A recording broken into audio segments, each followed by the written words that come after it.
Young tiger NTR career ఈ మధ్య అనూహ్యమైన మలుపు తిరుగుతున్నట్లు కనిపిస్తోంది. హృతిక్ రోషన్తో కలిసి నటించిన స్పై యాక్షన్ మూవీ వార్ 2 ప్రేక్షకులను ఆశించిన స్థాయిలో ఆకట్టుకోలేకపోయింది. భారీ అంచనాల మధ్య విడుదలైన ఈ చిత్రం బాక్సాఫీస్ వద్ద డిజాస్టర్గా నిలవడంతో ఎన్టీఆర్ చేయాల్సిన పలు ప్రాజెక్టులు ఇప్పుడు ప్రశ్నార్థకంగా మారుతున్నాయి. ఎన్టీఆర్ దేవర సీక్వెల్ దేవర 2 ఆగిపోయిందన్న ప్రచారం జోరుగా సాగుతోంది. అదే సమయంలో హిందీలో చేయాల్సిన మరో స్పై యాక్షన్ థ్రిల్లర్ని కూడా పక్కన పెట్టారని టాక్ వినిపిస్తోంది. ఈ పరిస్థితుల్లో తాజాగా త్రివిక్రమ్ దర్శకత్వంలో తెరకెక్కాల్సిన ఎన్టీఆర్ మూవీ కూడా ఆగిపోయిందన్న వార్తలు టాలీవుడ్లో హాట్ టాపిక్గా మారాయి.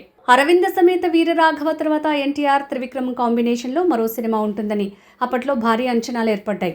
RRR తర్వాత ఈ కాంబినేషన్లో సినిమా అధికారికంగా ప్రకటించబడినా అది కార్యరూపం దాల్చలేదు. ఆ ప్రాజెక్టు స్థానంలోనే ఎన్టీఆర్ కొరటాల శివతో దేవరకు కమిట్ అయ్యారు. అయితే ఆ సినిమా కూడా సౌత్లో ఆశించిన స్థాయిలో ఆడకపోయినా నార్త్ మార్కెట్లో మాత్రం మంచి వసూళ్లు సాధించింది.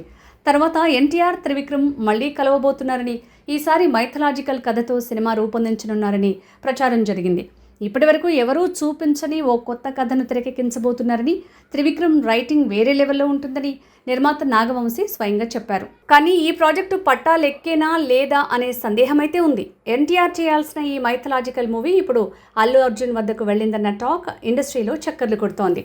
నిజానికి అలవైకుంఠపురంలో తర్వాత త్రివిక్రమ్ అల్లు అర్జున్ కాంబినేషన్లో మరో సినిమా రావాల్సి ఉండగా మధ్యలో బన్నీ ఆట్లీతో సినిమా చేయటం వల్ల ఆ ప్రాజెక్టు ఆగిపోయింది.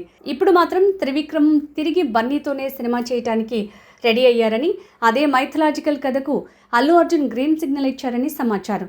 ప్రస్తుతం తారక్ ప్రశాంత్ నీల్ దర్శకత్వంలో డ్రాగన్ సినిమాతో బిజీగా ఉన్నారు. ఇందులో డిఫరెంట్ లుక్లో కనిపించనున్నారు తారక్.